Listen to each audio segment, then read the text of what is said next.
Good afternoon, everyone. My name is Dr. Miller, and the SCP we're going to be looking at today is SCP-3471. Object Class: Safe. Special Containment Procedures.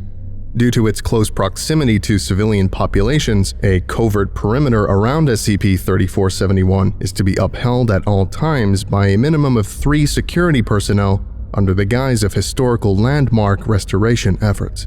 Individuals attempting to enter the site without authorization from personnel with Level 2 or higher clearance are to be apprehended. Paintings received from SCP-3471-1 manifestations are to be kept in object storage lockers 4352 through 4355.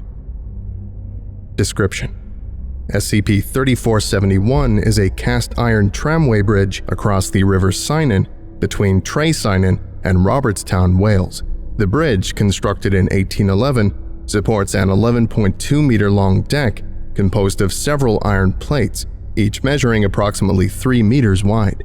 Alongside the absence of wear and tear expected from its age, SCP-3471's iron brackets and truss support beams display no signs of excessive rust or external damage, appearing to be well maintained despite its limited civilian presence before containment. It is unclear exactly when SCP-3471 began to showcase anomalous properties, though the earliest reports of manifestation date back to 1950, 50 years following the closure of the tramway. Should any individual attempt to cross SCP-3471, SCP-3471-1 will manifest near the center of the deck, generally peering over the bridge railing. SCP-3471-1 appears to be an elderly Caucasian man, standing approximately 1.8 meters in height and wearing tattered articles of clothing. SCP-3471-1 also displays mannerisms and attributes akin to those affected by significant hearing loss, speaking only through sign language and being unaware of sounds made in its vicinity. In each manifestation, SCP-3471-1 is accompanied by a standard painting easel, a canvas, and a duffel bag, all of which materialize near SCP-3471-1's person. Though displaying distinguishable facial and bodily features, attempts to connect SCP-3471-1 to any known individual through facial recognition techniques or similar methods have proven unsuccessful. Notably, SCP-3471-1 only manifests completely when its materialization position is out of the field of view of any individuals present. However, viewing the position through indirect means does not prevent SCP-3471-1's manifestation.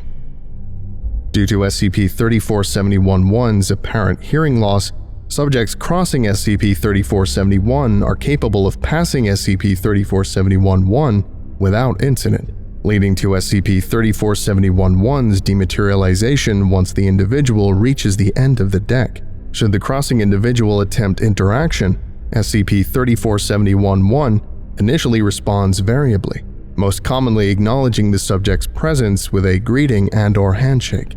This interaction can continue comparatively to a typical conversation, depending on the subject's sign language comprehension. Otherwise, SCP-3471-1 will attempt to relay information non-verbally through gestures and expressions. Throughout the interaction, SCP-3471-1 will attempt to coax the subject into standing in its point of manifestation, making sure to keep the individual from moving from that position. If the subject complies with these coercions, SCP-3471-1 will step back to the easel and canvas, proceeding to withdraw acrylic paints, paintbrushes, and similar implements from within the accompanying duffel bag. Following this, SCP-3471-1 will begin to paint the subject through differing depictions with each individual. This painting process continues for varying amounts of time, and paintings produced by SCP-3471-1 showcase characteristics akin to the Impressionism art movement. Once the artwork is presumably completed, SCP-3471-1 will write a message on the back of the painted canvas with a charcoal pencil. The individual receiving the painting tends to interpret the message as relating to impactful events they've experienced. SCP-3471-1 will then proceed to secure the canvas with wax paper and string, and will attempt to give the completed painting to the subject. Individuals are capable of accepting or rejecting the painting, the latter of which resulting in little to no consequence with SCP-3471-1, typically expressing disappointment or understanding. In both cases, once the subject completely crosses SCP-3471, SCP-3471-1 will dematerialize. Addendum 3471-01. SCP-3471 was discovered on 12/27/1950 following rumors circulating throughout Tricinen regarding the benevolent spirit of a painter haunting a nearby bridge. Town locals provided several possible identities of SCP-3471-1.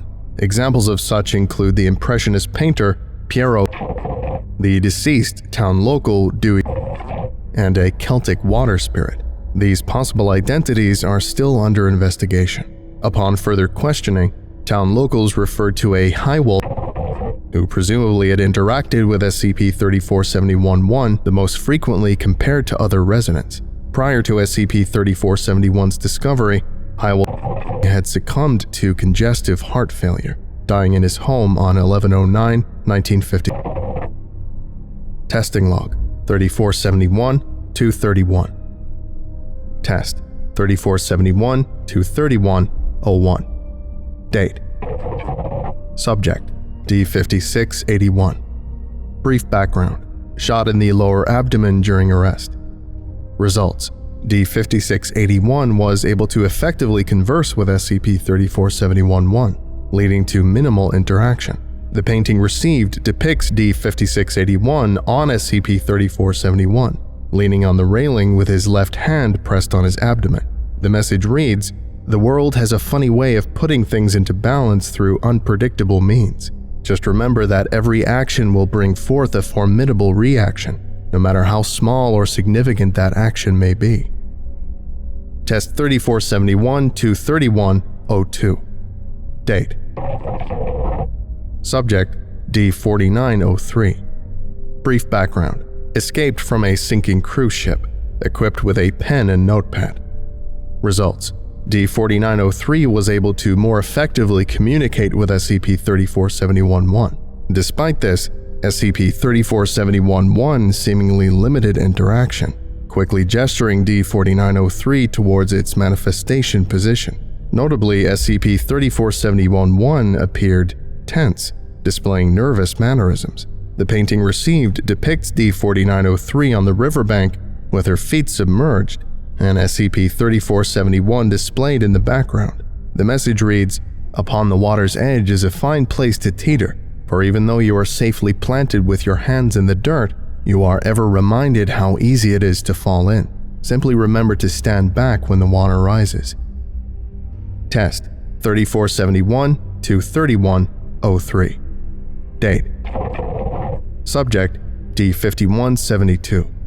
Brief background: D5172's daughter was born during his life sentence, equipped with a pen, notepad, and interview questions. Results: with the notepad and pen, D5172 was able to communicate with SCP-3471-1. No relevant information regarding the interview questions was ascertained from SCP-3471-1, with it once again attempting to limit interaction and appearing tense. The painting received depicts D5172 on SCP-3471 with a child resting on his shoulders. The message reads, "Children are a precious thing of pure innocence and truth, but one cannot always be there for them. Do not be saddened, for more importantly, a wondrous soul has been brought into this world, given the chance to live." Notes: perhaps SCP-3471-1 is purposefully avoiding answering the questions posed by the D-Class due to their more antagonistic backgrounds. I wouldn't blame it. In any case, I'm calling for a few volunteers from the research staff to participate in the coming tests. From what we've gathered so far, I doubt any of you will be in harm's way, so I better start seeing names on the list. Dr. Kovton. Test 3471-231-04. Date. Subject: Researcher Eleanora Mason. Brief background: father killed in a double homicide, equipped with a pen, notepad, and interview questions. Results: Upon awareness of researcher Mason's presence, SCP-3471-1 noticeably displayed more relaxed mannerisms, wherein it attempted to elongate the interaction compared to previous tests. Limited information was garnered regarding the interview questions, however, with SCP-3471-1 attempting to divert the line of conversation towards stories concerning other individuals that have crossed SCP-3471. The painting received depicts researcher Mason on SCP-3471 peering into the water with an older man standing next to her in the reflections. Message reads, "Death is part of life, coming in many forms and leaving tragedy in its wake, but it is not an end. Though the departed may be gone, their memory still lives on, making them immortal beyond measure." Notes: we're getting it to talk, that's for sure, but it doesn't seem to be entirely comfortable yet. Hortzman, since you know sign language, I suggest you participate in the next test. Perhaps through more direct communication it will be more compelled to share information. Dr. Coveton. Test 3471 to 3105. Date. Subject: Researcher Piers Hortzman. Brief background: survived SCP breach from containment, is able to communicate through sign language, and was provided interview questions. Results: as researcher Hortzman approached SCP-3471, SCP-3471-1 did not manifest. Instead, a duffel bag, presumably the same bag associated with SCP-3471-1, materialized. Upon further inspection, the bag was found containing painting implements and a leather-bound journal. Researcher Hortzman attempted to recover this bag from SCP-3471, but upon reaching the end of the deck, the bag and its contents, excluding the journal, dematerialized. Afterward, SCP-3471-1 failed to manifest during following tests for a 3-week period, after which it continued to materialize as expected. Attempts to garner information from SCP-3471-1 regarding the absence or the journal have thus far resulted in failure. Addendum 3471-02. Following Test 3471 to 3105, a leather-bound journal was recovered on SCP-3471. Irrelevant entries have been excluded. Recovered Document 3471-01. The 17th of September, 1950. It's strange to be back here again. To be honest, I never thought I'd see this house again. Of course, my sister had to bring this place up with the doctor.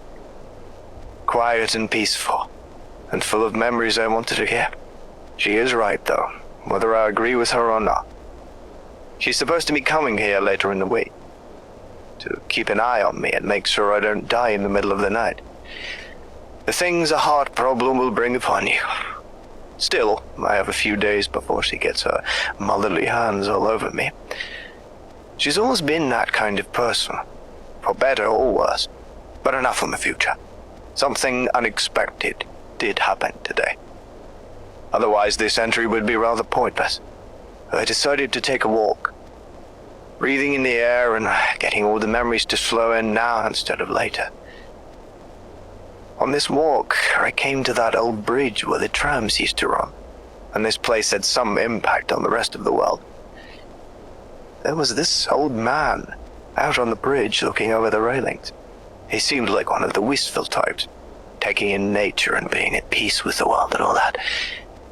I'm not quite sure what came over me, but I felt like striking up a conversation with this complete stranger. And I must say it wasn't very successful. I think the man's deaf or extremely hard of hearing. The fool only realized I was there when I tapped his shoulder. He does seem nice enough, however. Gave a smile, shook my hand firmly, and got a good uncomfortable look at my face. He tried talking to me in signs, but I don't know any of it.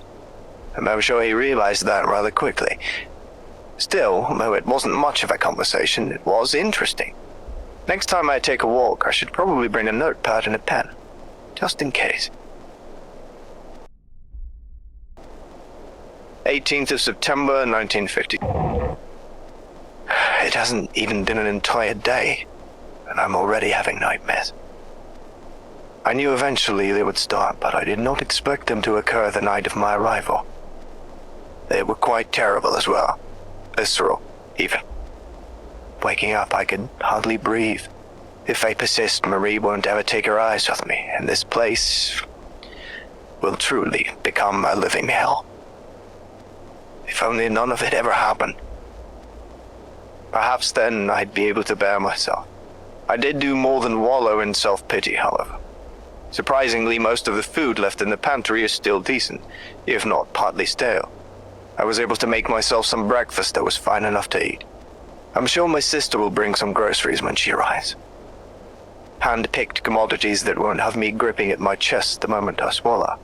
I know she'll make sure of that. Finishing breakfast, I decided to take a morning walk like I did yesterday. Made sure to bring a notepad like I suggested, and it proved to be a smart investment. That old fool was out on the bridge again. This time he brought himself an easel, and a whole bag's worth of whatever painting supplies you could think of. To be honest, I'm surprised someone of his age was able to carry it all. He was just silently painting the riverbank, and I would assume he's had practice, since what he had done so far was fairly decent. At the very least, you could tell what he was painting. This time he noticed me coming up, and again he greeted me much the same way he did before, shaking his hands and uncomfortable looks and whatnot. What deviated from before, however, was that we were actually able to communicate. I would write down a few words onto the notepad, and he would write some more, and lines of thought were conveyed. He didn't give me a name, despite me asking, but he delved into other things. Apparently he has traveled the world searching for simple spots to paint. The fool told me, however, that it's not the landscape he comes for, and no, he didn't relinquish that information either. But I mustn't complain, really. I don't know the man. Yet he has that sort of charm. A type that keeps you invested even through written conversations. He's old, so he's bound to have a few stories to tell. Something to keep me entertained, at least. 21st of September, 1950. Marie arrived today. The first thing she does when she walks through the front door was asking whether or not I've been taking my medication. I swear the woman does not trust me to take care of myself. Still, she means well. I'll give her that much. She was hounding on to me, though, when I had mentioned my daily walks.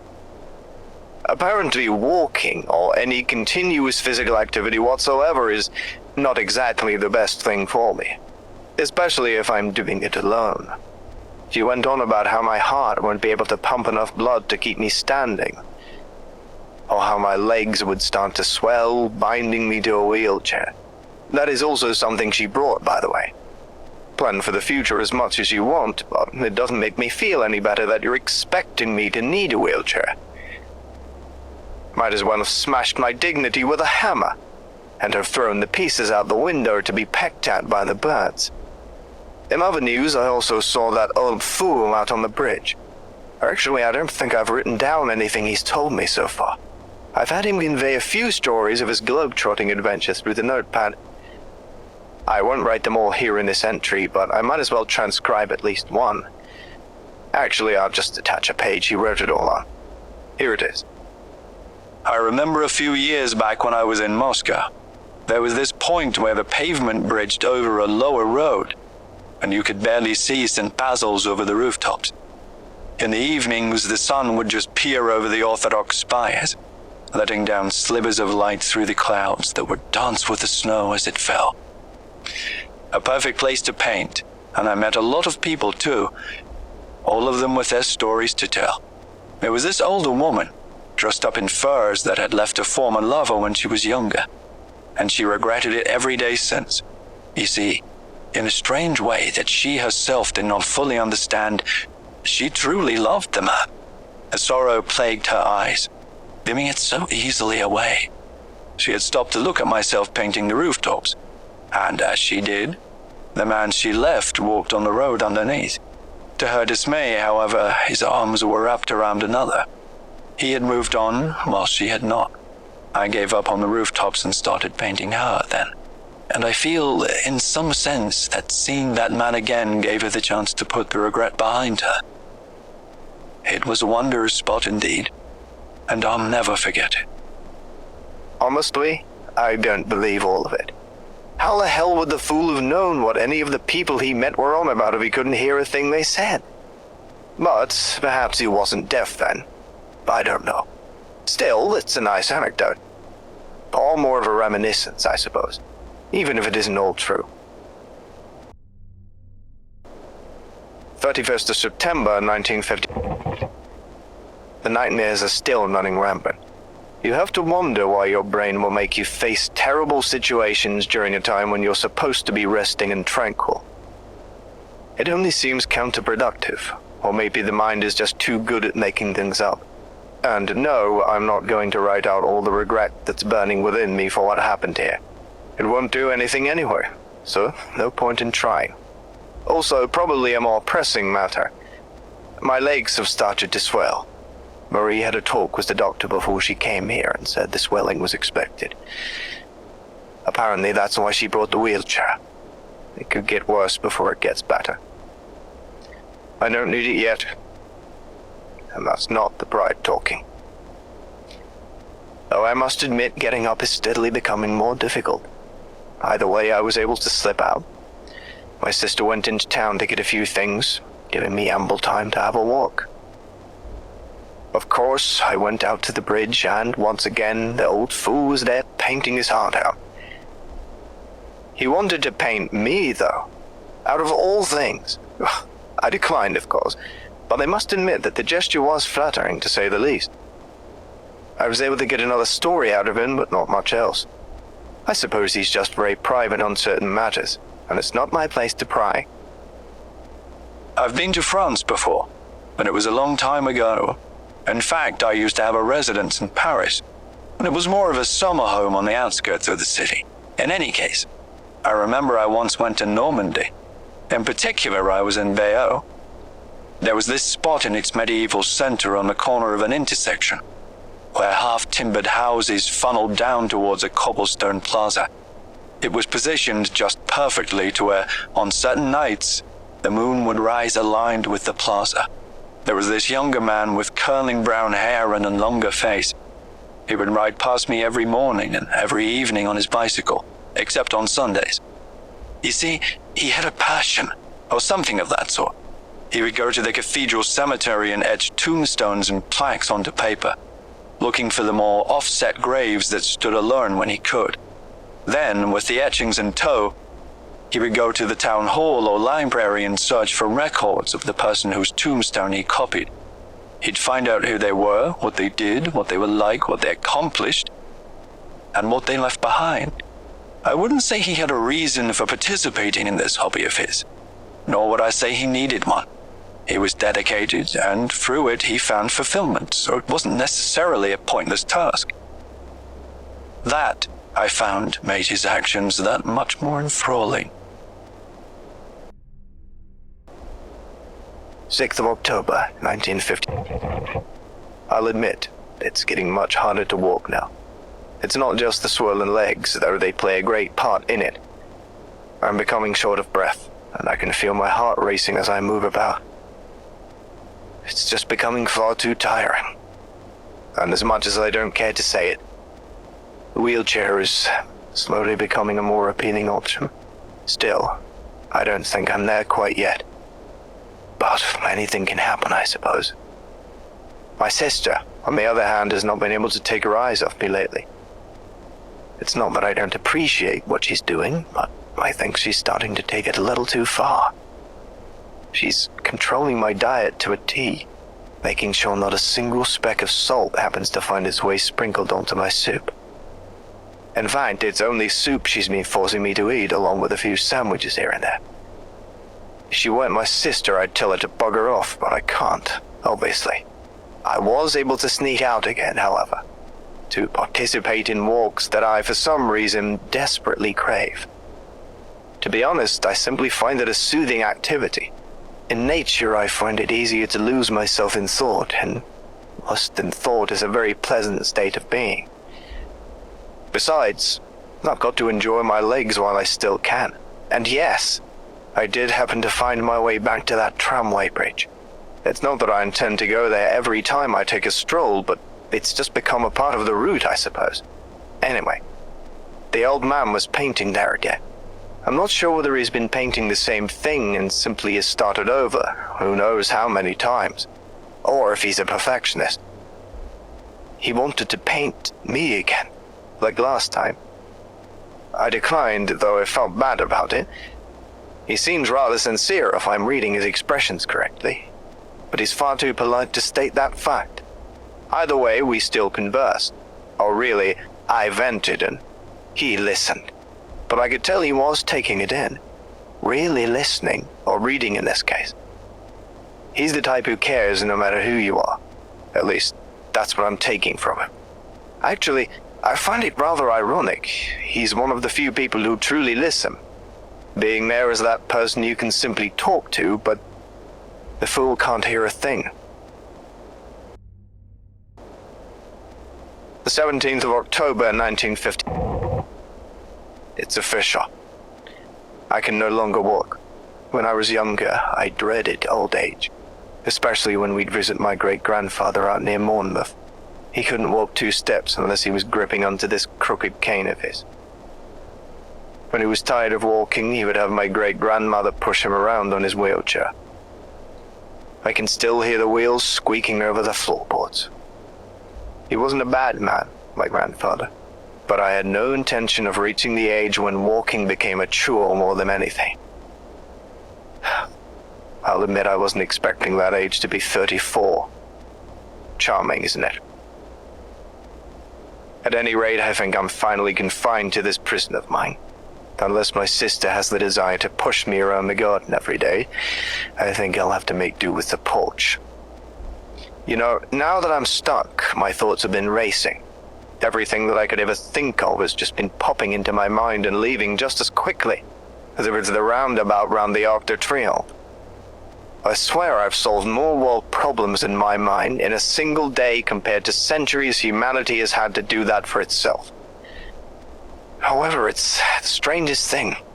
No matter what tangent I seem to go off on, I keep coming back to that fool on the bridge. And I don't know why. And before you get any ideas, the thoughts are nowhere near the questionable natures. I gave up on those tendencies when you-know-what happened. But that's the thing. Every time I think of the fool painting the same scene over and over, doing nothing else with his day, I start to think about him. I suppose they're both similar. Private, like to make themselves as mysterious as possible. Polite, sincere, all those things. The only real differences, I'd say, are age and looks. Yet thinking on him just brings in regret. Regret and a lot of guilt. Actually, now that I'm writing this down, perhaps my condition is punishment. The universe balancing out the many mistakes I've made. Getting back at me, as it were. Who knows? But if that is the case, I'd say it's a fulfilling consequence. And I deserve no better. 26th of October, 1950. I haven't got much to say in this entry, really. Being bound to a wheelchair hardly brings about any intrigue to make the day more interesting. The only interest that I can get is what I can think of. That, and the few books that have been lying around. Found one that I'm enjoying quite well. Well, enjoying to laugh at. It starts out with a church on fire, with but a sole survivor escapes the blaze as expected. An arsonist on the loose who has a backward way of looking at religion, and a deputy that's in too far over his head. Apparently it's based off real events, but I hardly find that believable. In any case, I realize that I have neglected to convey one of the anecdotes that the old fool wrote out for me during one of our conversations. It's hardly important, and I really don't have anywhere else to put the paper where he wrote it all out on. Either way, it's something. Otherwise, this entry would be all about how incompetently written that book is. And that alone is far too much to write down in a single entry. Many years ago, I found myself wandering the brooks trickling down the Rocky Mountains near Montana. Of course, I am referring to the United States. I've always been fond of nature. and hiking was a hobby of mine when I was a younger man. You must give the States where credit is due. Their wilderness, where it still stands, is a sight to behold. While I was there, I came across a peculiar but very interesting spot. It was a clearing amidst pine trees, a bit farther off the beaten path than I tend to go, but I knew I made the right choice. If I stayed very still, a deer or an elk would creep out from the trees, coming to bask in the sun as the pine canopy hardly let but a sliver of light through. They made excellent subjects for my paintings, but they weren't the reason why I picked up that spot. Nearby, a group of people were huddled up in nothing bigger than a shipping container. You see, they were researchers of sorts, studying a particular natural phenomena that I myself didn't ever get a look at. They had been sent there, and they were no closer to figuring it out than they were when they started. Then, one night, one of them had disappeared, vanished without a trace. It was a middle-aged man, older than me at the time, and they searched for him to no avail. They only found his cracked pocket watch under an overturned stone. Perhaps something terrible happened to that man. That's always a possibility. Though I've come to think that perhaps he didn't want to be found. After all, the institute he researched for was too cold and systematic for his liking. To think the old fool might have gotten caught up in some secret government research operation and didn't even realize it. Write that into a book. It would sell a lot better than the one I'm reading. 8th of November, 1950. Final entry. I was going to have that old fool paint me today. Well, I did in a way. I got Marie to push me out there to the bridge and everything. Thing is, he wasn't there. I don't know what I was expecting, really. A man can't be there every day, surely. To be honest, though, I was looking forward to the distraction. However, like I mentioned, I didn't leave empty-handed. On the ground, where he usually has his easel set, there was a canvas wrapped up in this wax paper and tied off with some cheap-looking string. A little note written in the man's handwriting bearing my name was attached. Now that I think about it, I don't recall giving him my name since he never gave me his. Strange. In any case, I would have torn through the paper then and there, but Marie insisted on doing it back at the house. I don't know why, but I didn't have the energy to argue. Back to the house we went, and my sister left me to my own devices out in the garden as she went to fix some sandwiches and tea. As I was alone, it seemed the perfect time to get a look at whatever I got from the bridge. Turns out it was a painting like I expected. The thing is, it was a painting of me riding a bike out on the tramway. It was enough to get me to chuckle, but not in a bad way. Far from it. But while I was putting it down, I noticed something written on the back of the canvas, written in what appeared to be charcoal. It does not matter if others forgive you if you can't forgive yourself. It will be painful at first, and the scars will show, but then you can start living again. I don't know. It's probably some advice he ripped out of a self-help novel or something, but it's almost as if he knows. And I genuinely believe that. I've regretted that day for so long. But you know what? I think I'm ready to move on. That's right. I said it. I'm ready to put it behind me. Or attempt to, at least. With these words, the regret and the guilt are to never again plague my thoughts, and I will be able to live on my numbered days feeling at peace with what I will be leaving behind. But if only it were that simple.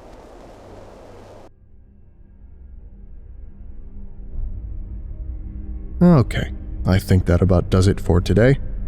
Thank you for listening, if indeed you still are, and you are all dismissed. Goodbye.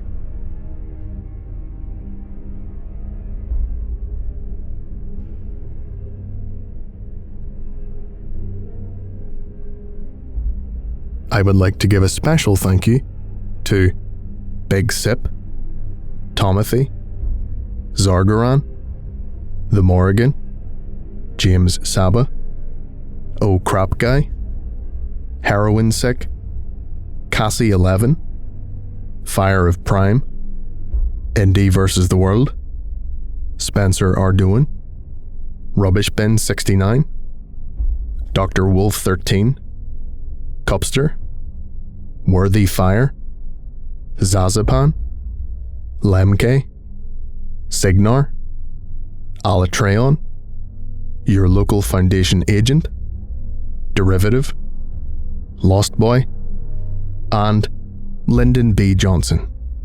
If you would like a special thank you at the end of each of my videos, and some other cool stuff as well, visit patreon.com/TheVolgun. Thank you.